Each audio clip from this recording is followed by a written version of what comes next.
Bonjour tout le monde, bienvenue dans ce nouvel épisode de Y'a quoi en dessert? Si vous avez raté les épisodes précédents, je vous invite à aller voir dans la barre d'infos, il y a une playlist avec tous les épisodes à l'intérieur. Et aujourd'hui, je suis extrêmement contente puisque j'ai un invité de marque. Au moins. Sébastien Cardinal. Salut Seb. Écoute, je suis content. Mais de toute façon, c'était pas un défi de me faire venir. Non. Il suffisait de demander. Ouais, surtout qu'aujourd'hui, on va faire des scones. Ah oui, moi, la pâtisserie, c'est pas mon univers. J'aime en manger, mais en faire, j'ai rarement la patience ou même l'envie, en fait. En manger, t'aimes bien? Ouais. Surtout quand c'est une pâtisserie anglo-saxonne. Ouais, j'ai un petit faible pour la culture britannique de manière générale, ça on le sait, mais toutes les spécialités anglo-saxonnes sucrées, c'est un petit peu mon péché mignon. Pour la petite histoire, les scones, c'est pas le premier dessert dont on a parlé parce que quand je reçois un invité pour Y'a quoi en dessert, je demande toujours une petite liste de ses desserts préférés. Mais alors Seb, ses desserts préférés, j'ai failli décéder. Il m'a sorti des trucs aux pruneaux, des trucs aux raisins secs. Tu m'as sorti quoi? Le pudding? Mais oui, mais moi, contrairement à beaucoup de personnes, j'adore les fruits secs. Les fruits confits, genre tout comme ça, alors que j'aime pas les fruits frais. Donc moi, tu me mets une tarte aux fraises, ça me fait pas triper. Par contre, effectivement, un pudding anglais, un Christmas pudding où tu as différents fruits secs qui sont concassés, qui sont marinés dans des alcools et qui ont... Moi, c'est mon truc. Bah voilà, toi t'aimes pas. Mais alors, toi, c'est toujours le truc spécifique auquel personne ne pense. Franchement, dites-moi dans les commentaires si je vous demande votre dessert préféré. Est-ce que vous allez me dire le phare au pruneau? Est-ce que vous allez me dire... C'est un classique, c'est du patrimoine breton, enfin et on peut le véganiser. Pourquoi on se priverait? C'est magnifique, le phare au breton. Ou est-ce que vous allez me dire le pudding? Mais le problème, c'est qu'en France, on n'a pas la culture de certains desserts. Dès qu'on sort des trucs bien connus, bah, on n'a pas les référents. Mais un vrai Christmas pudding anglais, c'est délicieux. C'est super long à faire, donc je comprends que t'aies pas envie de faire un bain-marie pendant 6 heures. J'en ai déjà fait dans ma vie, hein, parce que j'aime vraiment ça. Ouais. Mais c'est un peu technique, mais c'est tellement convivial. Après, tu fais flamber le truc, tu l'arroses avec une sauce au brandy. Enfin, c'est magnifique. Mais c'est tout un côté convivial et culturel. C'est ça que j'aime. Bon, en tout cas, on a trouvé un terrain d'entente sur les scones. C'est pas très long à faire. Vous avez la recette dans mon dernier e-book, le grand livre de la pâtisserie végétale. Si vous voulez le commander, je vous mets le lien en barre d'infos. Alors moi, j'ai jamais fait de scone de ma vie. Ok. Pourtant, c'est vraiment un truc que j'adore. J'en ai mangé en non vegan beaucoup. Et en vegan, j'en ai mangé quelques-uns, plus ou moins réussis, certains catastrophiques, qui n'ont de scone que le nom. Alors, on va dire que je suis assez critique, j'avoue. Ok. J'ai quand même des exigences. C'est que pour moi, il y a un côté tendre, mais friable. Il y a une texture de scones, et c'est unique en son genre. Je suis là pour ça. Hein. Ouais. Et d'ailleurs, on en a mangé ensemble il y a pas très longtemps. Quand on était allé à Londres le jour de la Saint-Valentin, on s'était fait un petit tea time de Saint-Valentin. J'avais vlogué d'ailleurs. Je vous mettrai le vlog dans le petit i et dans la barre d'infos. Ouais. C'était pas les meilleurs scones que j'ai mangé personnellement. Ça faisait très cher le scone. C'était pas donné, mais en fait l'expérience était chouette. Ouais. On va pas se mentir, c'était chouette. Mais les scones même étaient passable. Pas ouf, ouais. Passable. On va faire mieux? Ben, on va essayer en tout cas. En fait, pour végétaliser cette recette de scones, je me suis basée sur la recette de la famille royale. Ça avait été leaké sur les réseaux à un moment donné. Donc, je suis partie de cette recette pour voir un petit peu comment ils faisaient. Et puis, j'ai utilisé mes connaissances pour végétaliser tout ça. Donc, tu vas me dire ce que t'en penses. Écoute. Donc, ici, on a un mélange de lait de soja vanille et de yaourt de soja. D'accord. Donc, première étape, on va prendre du vinaigre de cidre. On va en verser une demi-cuillère à café. Bon, tu connais, pour faire cailler, etc. On va laisser reposer. Ici, on a de la farine, de la poudre à lever, du sucre, un tout petit peu de sel et de la margarine. Ah, c'est la margarine.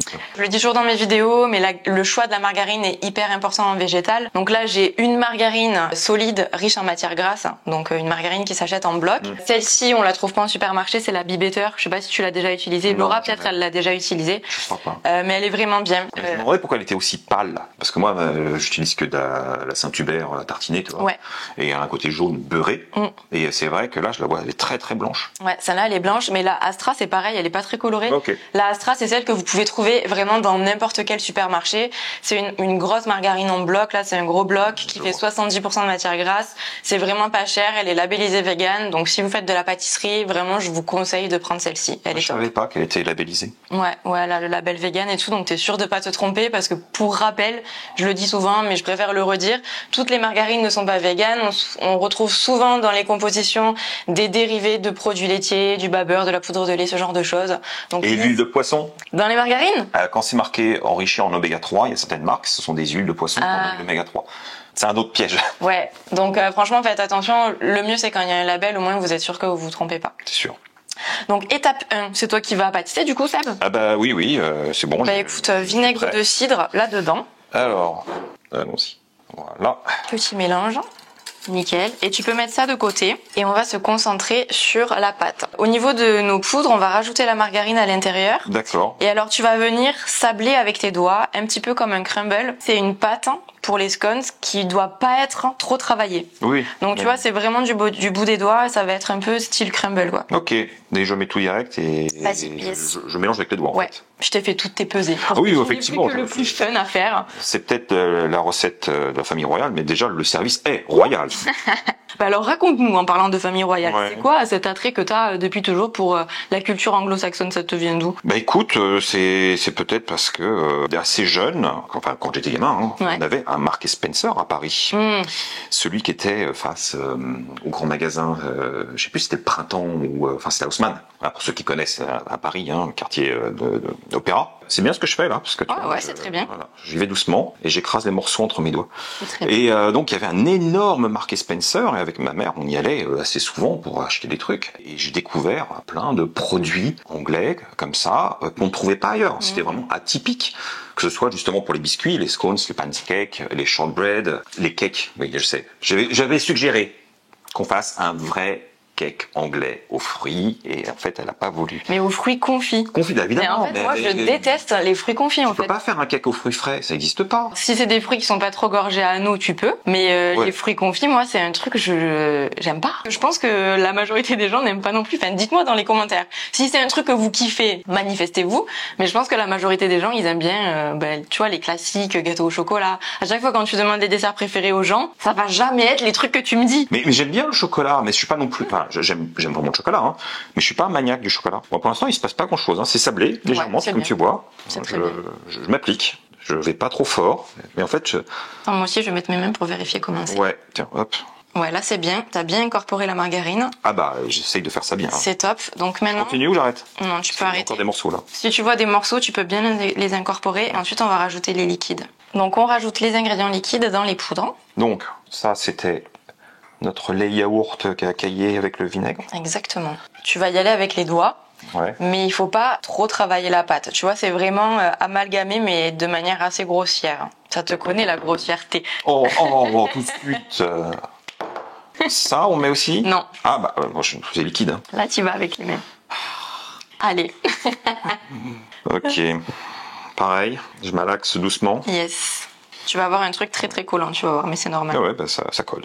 Donc ouais, l'histoire de Marks et Spencer, ça a clairement orienté mes goûts, construit certainement une certaine curiosité vers autre chose que ce qu'on trouvait en France à la base. Et je l'ai gardé toujours. Et même le style, j'adorais les produits cosmétiques, enfin les gels douche anglais à la pomme, à la rose, enfin des trucs que tu trouvais pas du tout. C'était pas du tout commun en fait de trouver ce genre de choses. Pareil, on habitait pas très loin de la Samaritaine quand j'étais petit. Et à la Samaritaine, ils faisaient des sortes de quinzaines thématiques différents pays et il y avait toujours la quinzaine anglaise une fois par an. J'adorais ce que je découvrais, des vraies marmelades anglaises. Donc j'ai pareil, ma confiture favorite c'est la marmelade d'orange amère au whisky. Ok.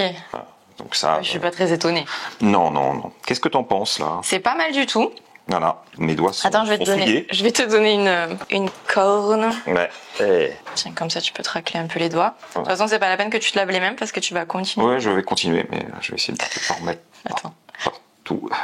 Ça, c'est la pâte à scones, c'est vraiment hyper collant. Mais après, tu vas voir, on va fleurer Oui, bah oui. et on va l'étaler. Je vais te fleurer le plan de travail. Et donc, l'idée, c'est d'étaler la pâte. Alors, je t'explique en fait comment je fais pour avoir des scones qui se développent bien au four. Oui. Donc, en gros, on va étaler légèrement la pâte, mais vraiment sans trop la travailler. Ouais. Et ensuite, moi, ce que je fais, c'est que je la travaille un peu comme de la pâte feuilletée. Alors, pas exactement pareil, avec le beurre à l'intérieur, etc. Mais en fait, je fais des pliages de pâte feuilletée. D'accord. Donc, un tour, deux tours. Ouais, je connais le principe, j'en fais pas. Mais Tour simple, tour double. Ben, je vais te montrer. Déjà, tu peux mettre ta pâte sur la farine. Ouais. Et je trouvais que j'ai vu personne qui faisait ça, mais je me suis dit, en fait, pour aider à ce qu'il se développe un peu en hauteur au four, c'est peut-être une bonne idée, tu vois. Mais on en met partout. Hein. On essaye de rester digne, mais c'est pas simple. Hein. Donc Bon. là, vas-y, tu peux y aller un peu avec les mains, tu l'étales un peu. Je vais assez doucement pour pas casser cet aspect. Je sais pas si c'est. Bon, après, faudra quand même l'aplatir au rouleau à un moment donné. Ouais. Donc, t'inquiète. Hein. Ah oui, ça colle toujours plus au doigt. Toujours plus, hein.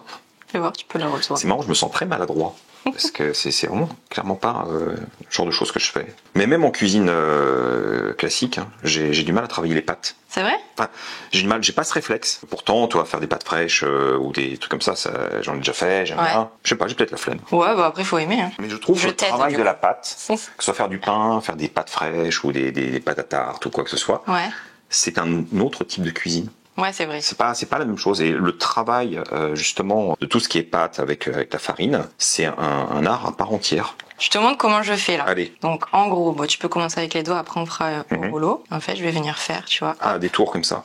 Ouais. Hop. Et là, hop, tu peux faire des tours doubles si tu veux. Mais c'est vraiment, tu vois, grossièrement. Ouais. Mais c'est juste pour faire des genres de couches. Ouais. Et qu'après, quand on va les emporte-piécer, ça se développe bien au four, en fait. C'est plus... Mais donc, tu l'as fait, en fait, du coup. Moi, tu peux continuer un petit peu, ça t'en fait. Oui, mais... Je vais allumer le four en attendant. Ok. Tu vois, moi, ça colle tellement à mes doigts. Tu peux fleurir un peu. Ouais, ça vaut mieux, là. Vas-y. Mais toi, fleurer avec mes doigts pleins de pâtes. Regarde, c'est une catastrophe. Ah, regarde, ça se déchire, ça colle à mes doigts. Faut peut-être que je les rince, quand même. Ouais, va te laver les mains si tu veux. Ben, c'est pas que ça me dérange, mais c'est que j'ai l'impression de tout détruire, parce que ça colle. On veut pas que ça rate, surtout pas aujourd'hui. Si ça rate, ce sera ta faute. Je rigole. C'est moi qui donne les instructions. Oh, cette satisfaction de se débarrasser de ce ciment. Ce qui est bien, c'est que je ne réponds toujours pas à tes questions. Ah oui, c'est vrai. La vidéo de Sébastien Cardinal, une question. 2 heures de vidéo. C'est ça. Ouais, donc au-delà du côté, effectivement, accès à des produits un peu originaux dans ma jeunesse, j'ai toujours eu une attraction, en fait, vers l'esthétique anglaise. Enfin, j'ai grandi avec les vieilles séries télé de la fin des années 60, le chapeau melon de cuir, le prisonnier, Amicalement vôtre. J'ai toujours adoré le côté britannique et beaucoup moins le côté américain. C'est pas le même genre. Et du coup, quand t'es devenu vegan, t'as retrouvé quand même les saveurs que t'aimais bien dans toute cette culture? Ouais, totalement. Mais de toute façon, je pense que quelle que soit la culture culinaire dans laquelle on a grandi ou nos origines, le véganisme nous permet d'aller relativement loin de nos jours et on peut retrouver des plaisirs, des textures, des sensations et retrouver des émotions aussi. Tout ce qui est britannique en plus, généralement, ça a été un peu véganisé avant l'heure. C'est clair. Tu vois? Donc c'est très précurseur. En même temps, j'ai pas grandi non plus avec à la maison une cuisine anglaise. Mes parents sont français, tu vois, c'est pas ça. Oui, bien sûr. Moi, j'aime bien dire qu'on peut tout végétaliser. Ouais. Vraiment. Est-ce que toi, il y a des trucs où tu te dis, ouais, ça, c'est vrai que ça a pas été encore fait et c'est galère? Il y a forcément des choses qu'on peut pas encore faire, qui sont liées, par exemple, à tout ce qui est strictement technique de viande. Alors, sachant que, tu vois, moi, je viens quand même de loin. J'aimais pas la viande quand j'étais gamin. Ouais. Pourtant, la cuisine en termes de technique, moi, ça m'intéresse. Et je trouve que l'art de cuisiner une viande, c'est un vrai art. La rôtisserie, c'est un art. Je me suis déjà essayé à faire du sétan à la broche, des trucs comme ça, et on arrive à avoir des résultats. Mais on est toujours sur le même jeu de texture au bout d'un moment. Il y a encore des choses à explorer, je trouve. Et peut-être que les technologies d'impression 3D, de fibres en food tech vont nous donner une fibre végétale qui permet de retrouver des cuissons particulières qui font partie de notre culture et de notre patrimoine aussi. Donc si on peut garder une certaine technique et le côté ludique qui va avec, tout en allant vers le végétal, moi je suis pour. Mais d'ailleurs, tu l'as montré en vidéo et en reel sur Insta. Il y a un nouveau truc qui existe qui s'appelle Redefine Meat. Ah oui. C'est de la viande imprimée en 3D. Ça, pour le coup, ça va, je pense, révolutionner l'avenir du végétal parce que bon, c'est encore un peu cher. C'est normal, ça vient de sortir. Faut le temps que ça se développe et que...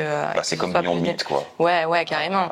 On va se souvenir de Beyond Meat à sa sortie. Les 2 steaks à burger, c'était 10 €.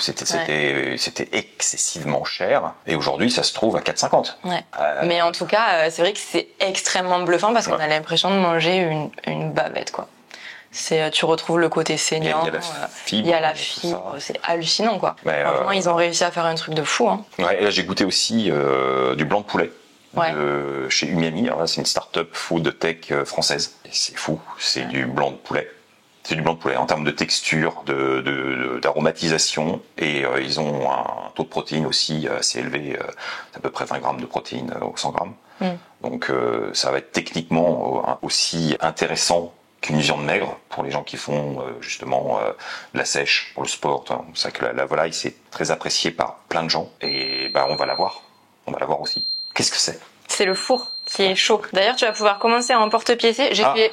Ça te va comme taille de scone? C'est pas mal, non? C'est bien. On a notre... Du coup, j'ai pris ta place, je te l'ai... Ouais, écoute, qu'est-ce que tu veux? Allez, on va essayer d'être plus au bord quand même. Pas trop perdre de pâte. Après, t'inquiète, on va la retravailler la pâte qui reste. Et elle reste très collante quand même, non? Ouais, c'est normal. On les extrait à chaque fois? Ouais. Hop. Et on dépose. Mais ouais, ce qui est relou avec ce genre de produit, c'est que les gens, ils vont tout le temps dire oui, les véganes, avec vos produits méga chimiques, méga transformés, c'est pas naturel. Je pense que dans le véganisme, et le végétarisme de manière générale, on a trop longtemps été sur ce principe de l'univers du bio, du naturel. Ouais, c'est un peu lié, ça c'est vrai. Ouais. C'est culturellement et historiquement lié, de manière factuelle. Ça n'a pas lieu d'être. Et en fait, on se rend compte que l'alimentation végétale est, entre guillemets, pourrie de bonnes intentions. C'est, faut que ce soit bio, faut pas d'OGM, il faut pas que ça vienne de loin, il faut que ce soit local, il faut que ce soit avec pas de produits transformés, il faut pas d'additifs, faut pas ça. En fait, comme si c'était le truc ultime vertueux, alors que c'est pas le sujet. Ça, on peut le faire, mais c'est un choix, et ça devrait pas être une injonction. Aujourd'hui, les gens qui arrêtent pas de dire, ah oui, mais voilà, les simili-carnés, c'est des produits industriels, donc comme si c'était synonyme de mal. J'ai beaucoup de mal justement avec ce côté très manichéen de vouloir dire bon voilà, ça c'est bien, ça c'est mal. En fait, tout est dans la diversification de son alimentation, ne pas sombrer en fait dans la facilité, c'est-à-dire voilà, je vais manger que des produits transformés parce que ça, on aura les mêmes effets de bord qu'avec les produits animaux, du moins au niveau santé. Donc il faut faire attention, mais il faut pas se priver, il faut pas être parano, il faut pas sombrer dans une sorte de psychose alimentaire, et surtout il faut pas aller dans le jugement des gens qui aiment ce genre de produits. Finalement, tant que c'est végétal, c'est ok. Après, chacun règle selon sa sensibilité ou ses objectifs. Mais aujourd'hui, je pense qu'il faut se lâcher un peu la bride sur ça et se dire ok, oui, il y a des additifs. Après, c'est pareil. J'ai beaucoup de mal aujourd'hui encore avec cette notion de condamnation sur tout ce qui est additif, sans connaître exactement ce qu'il y a derrière, sachant que il y a un front un peu moraliste qui s'est développé avec le temps, qui pointe du doigt tout ce qui est quelque chose, sans comprendre que même le sel est un quelque chose. Et derrière, même quand c'est un nom qui est vraiment strictement chimique, on peut le traduire parfois en produit naturel, et c'est juste l'acide aminé, c'est juste la vitamine, mais elle a un autre nom. Quand on voit acide ascorbique, acide, ça fait pas envie. C'est la vitamine C. Glutamate, c'est un acide aminé. La petite pique. Oui, tu sais là-dessus. Hein. Mais après, c'est vrai que on a aussi une image des produits transformés qui est erronée. Parce qu'il y a produits transformés et il y a produits ultra transformés. Parce que par exemple, le pain, là, ce qu'on fait, c'est un produit transformé. Totalement. On a pris des ingrédients bruts et on le transforme, tu vois. Le pain, c'est un produit transformé. Le tofu, c'est aussi un produit transformé. Totalement. Le lait végétal, de toute façon, dès qu'on dénature un produit qu'on mange pas brut, il se transforme. Dès qu'on exerce une cuisson ou une congélation, pareil. Une mouture, pareil. Mais en tout cas, il y a une mauvaise image des produits véganes à ce niveau-là, alors que si vous retournez les produits pour regarder les compos, la majorité des marques qu'on a en France en tout cas, parce qu'aux États-Unis c'est une autre histoire, au Canada aussi, mais quand tu prends Eura, La Vie, Apivore, tu retournes les produits, il y a entre 4 et 6 ingrédients. C'est principalement de la protéine de soja ou de la protéine de blé. Et finalement, il n'y a rien de problématique en fait dans ces produits-là. Alors certes, il y a peut-être un petit peu plus de gras ou de sel que si tu avais cuisiné un truc toi-même, si tu avais réhydraté tes protéines de soja et que tu les avais cuisinées chez toi. Mais en fait, d'un point de vue composition, il n'y a rien de problématique dans ces produits-là. Et c'est hyper dommage qu'il y ait plein de préjugés dessus, quoi. De toute façon, l'avenir, il est végétal. On n'aura pas le choix que de se tourner vers une alimentation de plus en plus végétale. Ne serait-ce que pour l'environnement, même pour les personnes qui sont pas forcément sensibles à la cause animale. Trop épais celui-là par rapport aux autres. Bon, c'est pas grave, t'inquiète. Ah oui, il va être généreux. Oui. On aime bien la générosité. C'est suffisant ce que je fais comme geste. Oui, ou c'est un peu foireux. Non, ça va, t'inquiète. J'essaye quand même de m'appliquer. Mais ils sont beaux ces petits scones, ma foi. Et ça, là, on peut faire une... Bon, tu peux faire un mini scone qui sera informe, mais au moins on mangera. Tu vois, c'est n'importe quoi. Mais... c'est pas grave, t'inquiète. Mais mieux que ce cuit est consommé que rien. Quoi. Exactement. Bon, je me rince les doigts. Alors, maintenant que nos scones sont bien formés, on va faire une petite dorure. Je t'ai fait un mélange lait de soja, sirop d'érable. Oh, écoute, le petit pinceau. Donc vas-y, tu peux badigeonner généreusement. Ouais, comme ça, c'est bien ou plus? Ouais, c'est bien. Celui-là, il est fat, hein. Oui, on va mettre plus d'ailleurs. Voilà. Il y en a qui sont un peu plus plats que d'autres, mais bon. Nickel. C'est le four. Ça part au four. Ok. Pendant 20 minutes. Bon, du coup, pendant que nos scones sont au four, on va pouvoir papoter, Seb. En vrai, je suis en train de me dire, je t'ai même pas présenté en début de vidéo parce que j'ai l'impression que ça sert à rien de présenter Sébastien Cardinal. Tout le monde le connaît. Et surtout, si vous êtes vegan, je pense que vous avez tous au moins un de ces bouquins de cuisine dans votre bibliothèque. Dites-moi ça en commentaire. Ce serait gentil. Je crois que t'en as jamais parlé dans tes vidéos, mais qu'est-ce qui t'a amené à faire un livre? Ton tout premier livre? Alors, le tout premier qui s'intitule Street Food Culture. Ça, peu de gens le savent parce que je pense que les gens ils pensent que ton premier livre c'est la boucherie. Alors ou à la française peut-être. Oui, ça dépend de la génération. Parce que moi, je me rends compte malheureusement que les gens n'ont pas de mémoire, sont pas très curieux. Donc, ils découvrent à un instant T, ils se disent ah bah c'est ça. Et parfois il y a un historique. Et il y a toujours un historique. Street Food Culture qui était sorti aux éditions de l'Âge d'Homme, édition suisse de Lausanne. On avait sympathisé avec notre éditrice qui est végane et qui, dans sa maison d'édition à l'époque, n'avait strictement rien de vegan. C'était de la littérature slave, l'orthodoxie, c'était très basé. Ah, c'est même pas de la cuisine du coup. Pas du tout, tout. C'est l'Âge d'Homme à la base, c'est une maison de référence sur tout ce qui est plus culture d'Europe de l'Est. Ah, alors moi dans ma tête c'était plus de la cuisine, ok. Ouais, non, pas du tout. Il faut savoir que chez les orthodoxes, dans la pratique religieuse, il y a des grandes périodes de carême où c'est complètement vegan. D'accord. Et oui, il y a un lien à un moment ou à un autre. Mais elle est vraiment végane, militante. Et elle s'est dit, bah, maintenant que je suis à la tête de cette édition, faut que je fasse quelque chose. Donc, je vais faire des livres vegan. Elle nous a contacté avec Laura. Elle nous a dit, est-ce que ça vous intéresserait qu'on fasse quelque chose? Je sais pas par quoi commencer. Et je lui ai proposé un truc sur la street food qui est un de mes sujets favoris. Et Laura, elle avait proposé un livre sur les cupcakes qui était son truc du moment. Et on s'est lancé comme ça. Voilà. C'était juste une rencontre, un échange. Je sais que Laura, ça l'a travaillé depuis un bon bout de temps d'essayer de faire un vrai livre papier, alors que moi, pas du tout, parce que je suis vraiment ancré sur une culture du numérique. Et même si j'adorerais les livres papier, je me dis, bah oui, mais l'avenir, c'est pas ça. Pourquoi perdre son temps, sachant qu'on est déjà sur Internet, qu'on produisait à l'époque de VGZone énormément de contenu. Oui. Donc bon, on s'est dit, un truc en papier. Et en fait, on s'est pris au jeu. Ouais. Parce que du coup, maintenant, t'as quand même beaucoup de livres à ton actif. Qu'est-ce qui t'a donné envie d'en faire une deuxième? T'as vraiment bien aimé l'expérience? Tu t'es dit que tu pouvais apporter quelque chose? Ouais, c'est ça. C'est toujours avec l'Âge d'Homme. Deuxième, je pense que c'était Certains limes crus. Ah ouais, j'avais oublié ce livre. J'allais te dire à la française, mais en fait, pas du tout. Troisième. Je me souviens plus exactement ce qu'il y a dedans, mais alors, je l'ai Certains vu limes passer. crus, en fait, c'était une période où Laura s'était pendant une année essayée au crudivorisme total. Alors moi, pas du tout, mais ça m'intéressait forcément de voir ce qu'on pouvait explorer comme technique. J'ai mangé cru avec elle pendant une semaine, pendant des congés, juste pour vivre l'expérience, voir à quel niveau il y avait une satiété, un plaisir, là où il y avait des manques. Est-ce que je peux le corriger? J'ai eu plein d'idées, et puis avec Laurent, on s'est dit, bah, ce sera un sujet de livre intéressant, puisque à l'époque, des livres sur le cru, même si c'est une tendance qui s'est essoufflée. Oui, clairement. Et puis Laura n'est plus du tout crudivore, hein. Mais c'est une expérience. Et on était très contents de petits livres qui avaient une dimension un peu plus gastronomique du cru et pas juste des bols de salade avec du kale. C'était un peu la caricature de l'époque.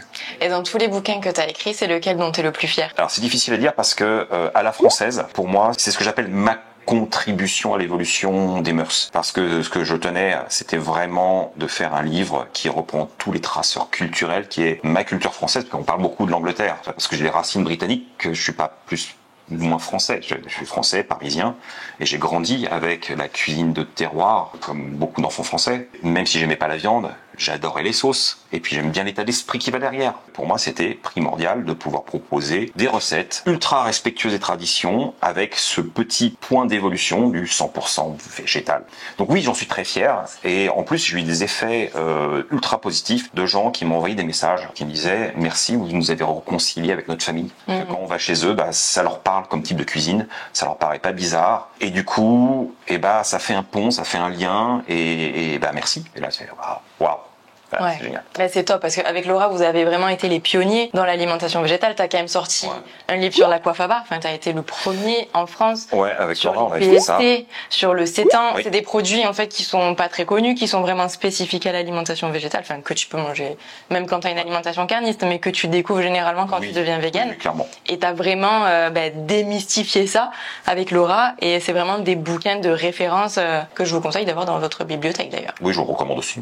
Non, mais blague mise à part, je le recommande parce que moi, mon point de vue quand je fais un livre, c'est de faire quelque chose qui est durable sur le temps. Je suis pas du genre à faire des bouquins qui sont liés à des effets de mode ou des tendances que je peux trouver très sympa comme ça à lire vite fait, mais je préfère avoir des ouvrages qu'on va garder justement dans une bibliothèque en se disant bon bah voilà, je veux faire ça, je prends, je révise, je fais, et des choses qui pourront être passées potentiellement à d'autres personnes par la suite pour apprendre des techniques. À part sur l'autre livre dont je suis très fier, qui Food Porn Vegan, où là je suis parti dans un vrai délire quasi artistique. C'était vraiment la démarche de dire il n'y a pas de limite dans le véganisme, et on veut du gras, on veut que ça suinte, on veut que ça coule, on veut de la générosité, on veut aller dans l'excès et casser l'idée d'ascétisme et de régime. C'était plus un gros délire, même si je suis très content des recettes. Voilà, Food Porn, ça reste un livre qui est une ode à l'excès et à la gourmandise et au plaisir. Donc, j'en suis très content. Mais celui-là, très honnêtement, n'apporte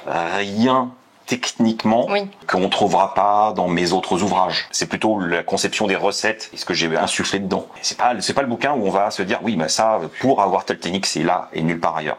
Alors que pour les autres, c'est une autre histoire. Ouais. Et t'as vraiment balayé pas mal de thèmes. Ouais. T'as beaucoup d'ouvrages à ton actif maintenant. Ouais, une dizaine. Est-ce que t'as envie de faire d'autres livres? Tu vois, toujours dans cet état d'esprit, en toute honnêteté, je suis pas favorable à faire des livres pour faire des livres et produire pour produire, parce que c'est pas mon état d'esprit.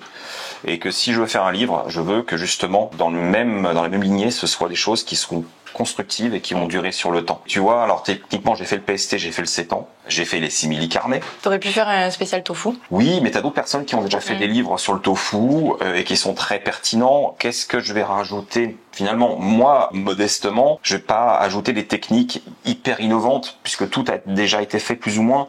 Le tempeh, c'est pareil. Sachant que le tofu et le tempeh sont des ingrédients que j'intègre totalement dans mes recettes traditionnelles. Avec à la française ou avec la petite boucherie végane, on va déjà apprendre à servir ces produits et les mettre en œuvre. Donc, je pense pas que ce soit pertinent de faire des ouvrages dédiés à ces sujets qui ont déjà été traités par d'autres personnes, parfois de manière excellente. Je vois pas ce que je vais ajouter. Faut savoir être humble. Si c'est juste pour mettre mon nom dessus, c'est non, sûr. quoi. Enfin, et après, en termes de technique, écoute, non, il n'y a pas de trucs qui me font vibrer au point de dire tiens, va falloir travailler. Ou alors on partira sur de la chimie. Et je plaisante pas. C'est vraiment sur l'idée de faire de la cuisine, non pas sur le moléculaire, parce que ça c'est inspirant, mais il faut savoir le dépasser. Mais plutôt se dire bon voilà, je parlais tout à l'heure des additifs, et se dire est-ce qu'on peut refaire exactement la même chose que ce que nous proposent les industriels mais fait maison? C'est une grande question. Ouais, ça faisait beaucoup de recherche et développement pour le coup. Alors j'ai des pistes, mais pas de quoi faire un bouquin encore. Ouais, ok,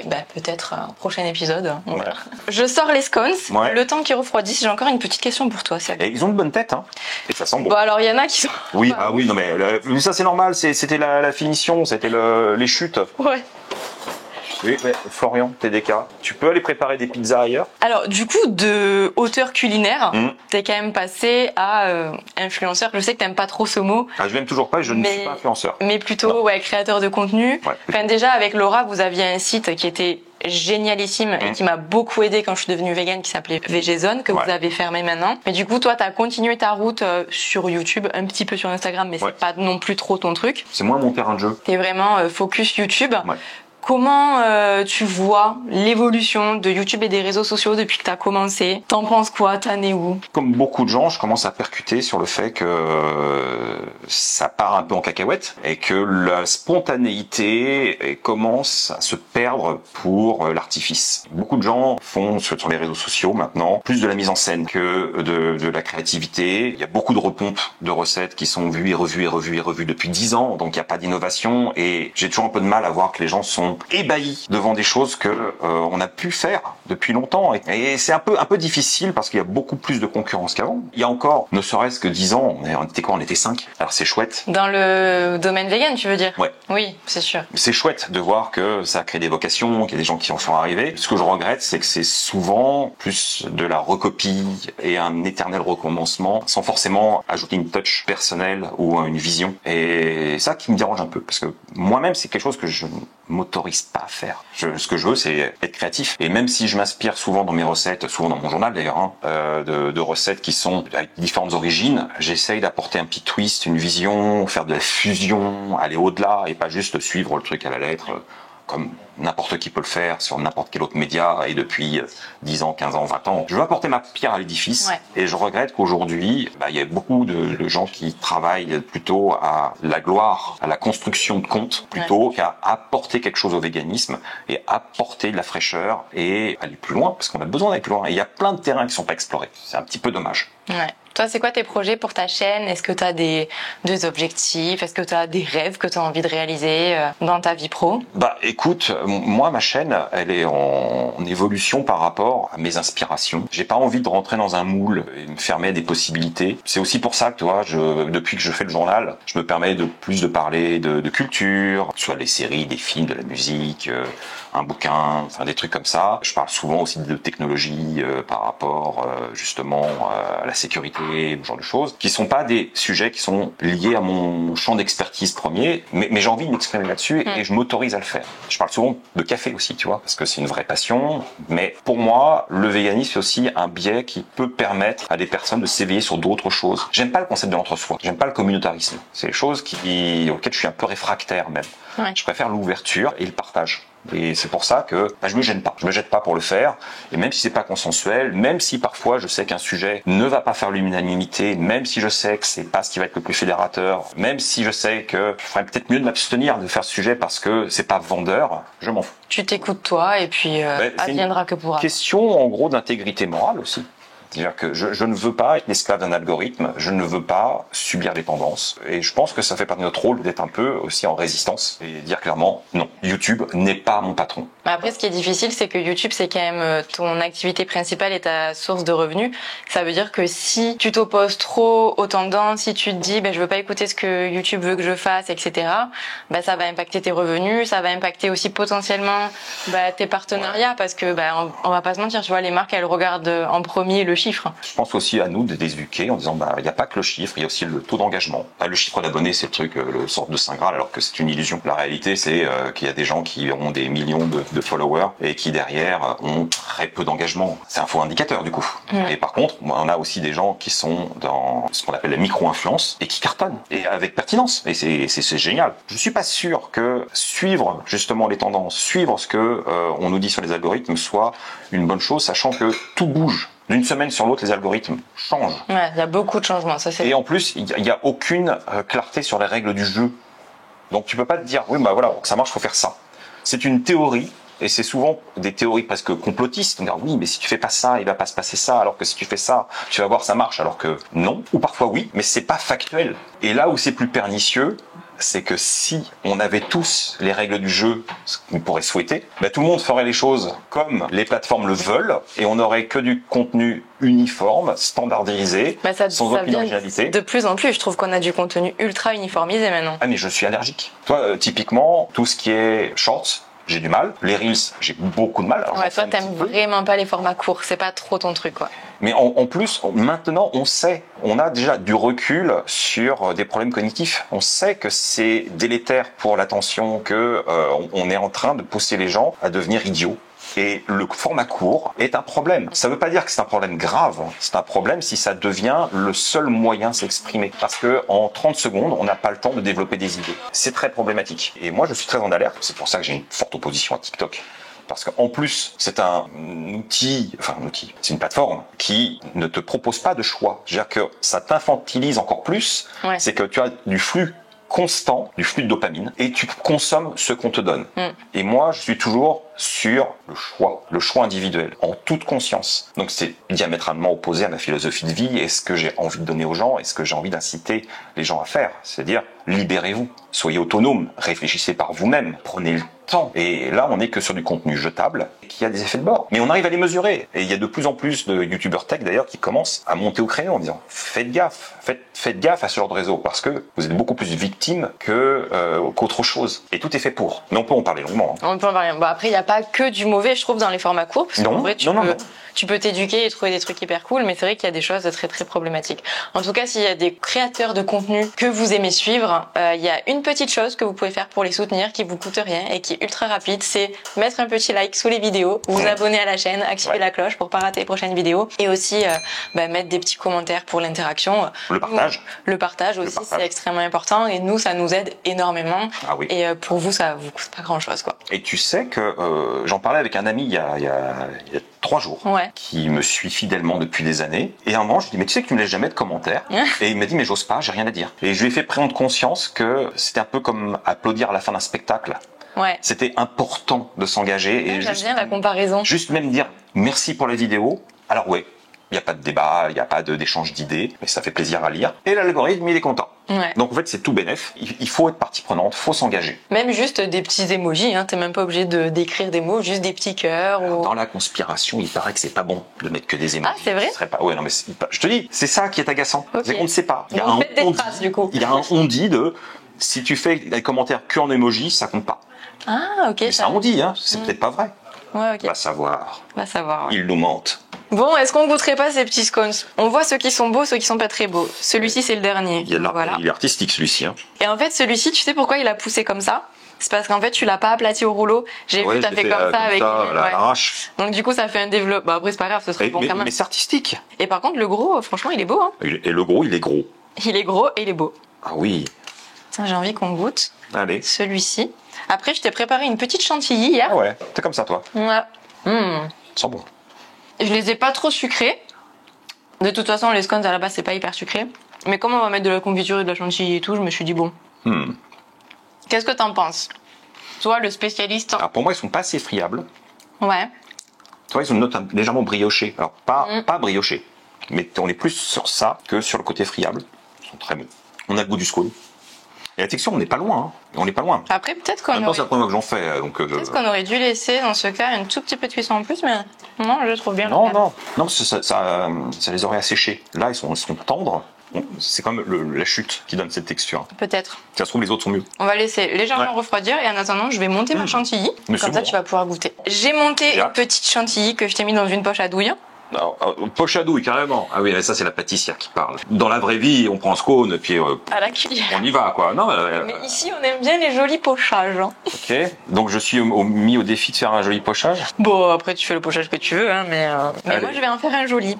Donc, je t'ai pris une confiture à la framboise. Est-ce que ça te va? Écoute, ça peut être très bon, Super. même si je préfère la marmelade d'orange. Tu t'en doutes. Je me doute, mais moi, je déteste ça. Donc, j'ai pris un truc que j'aime. Ça ne m'étonne pas. Parce qu'en fait, tu vois, il y a le côté orange confite. Ouais. Ah, bah ouais. Ah, on y revient. Hein. Mais... On n'a pas les mêmes goûts, toi et moi, quand même. Hein. Enfin, sur certains trucs, on se rejoint. Tout à fait. Mais bon. Allez. Allez, ben go. Écoute, je vais prendre le gros. Vas-y. Parce que c'est le gros. C'est lui.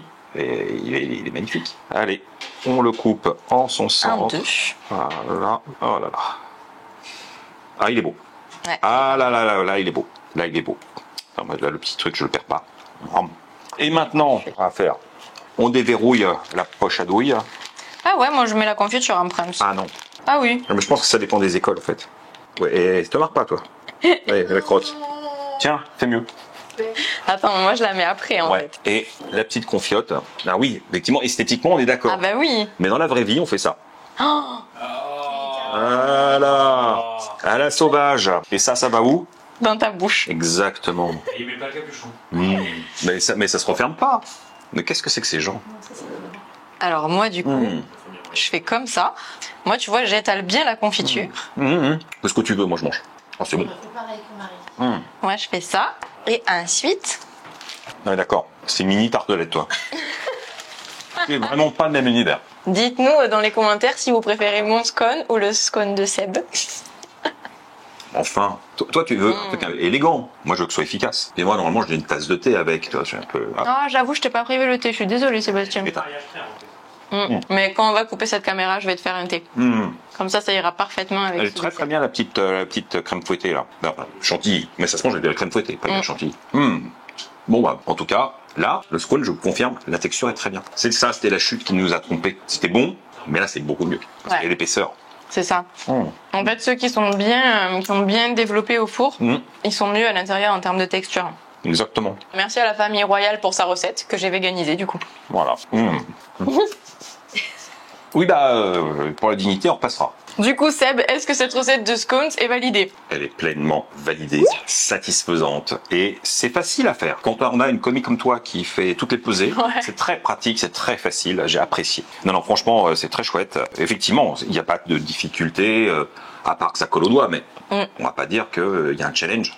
Mais le challenge, c'est trouver le bon ratio entre les ingrédients et avoir ça. C'est ça. Et ouais, moi je suis plus que heureux de manger des scones. En tout cas, c'est sûr, quand t'as une recette qui est aboutie, quand t'as les bons ingrédients et quand t'as les bons conseils, ben en fait, c'est facile de faire des bons gâteaux. C'est ça. Bah écoute, là, on est royal, là. En tout cas, je vous rappelle que si vous voulez faire cette recette, elle est dans mon dernier e-book, le grand livre de la pâtisserie végétale. Je vous mets le lien en barre d'infos. Merci beaucoup d'avoir suivi cette vidéo jusqu'à la fin. Je vous mets évidemment la chaîne de Sébastien, tous ses livres en barre d'infos. Comme d'hab, pensez à mettre un petit like sous cette vidéo, à vous abonner à la chaîne et à activer la cloche pour ne pas rater les prochaines vidéos. Mettez des petits commentaires, ça fait toujours plaisir. Merci beaucoup Seb d'avoir été avec moi pour faire des scones. Merci à toi de m'avoir enseigné la technique pour faire tes scones. Bah, écoute, avec plaisir. Et nous, on vous embrasse. Et puis à la semaine prochaine pour une nouvelle vidéo. Bye.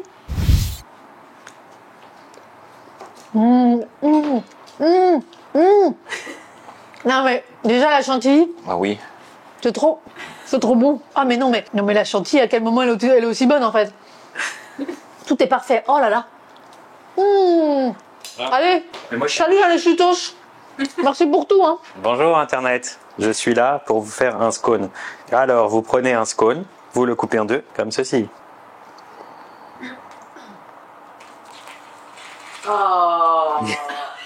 On remarquera que lui aussi, il met d'abord la chantilly avant de tartiner avec la... Ah bah oui, mais en fait je fais un petit volcan pour que la chantilly reste au milieu. Ensuite vous prenez la confiture. Toujours plus de Flo, la confiture. Moi je le rechapote comme un burger. Jamais tu le manges. Et t'en fous partout. Voilà. Merci. Voilà. Il en met partout. Voilà. Il sera bon. Oui, c'est très sale, mais c'est très bon. Il en met partout. Voilà, ça c'est fait. Merci Flo, merci. Oh là là, voilà. Je recommande.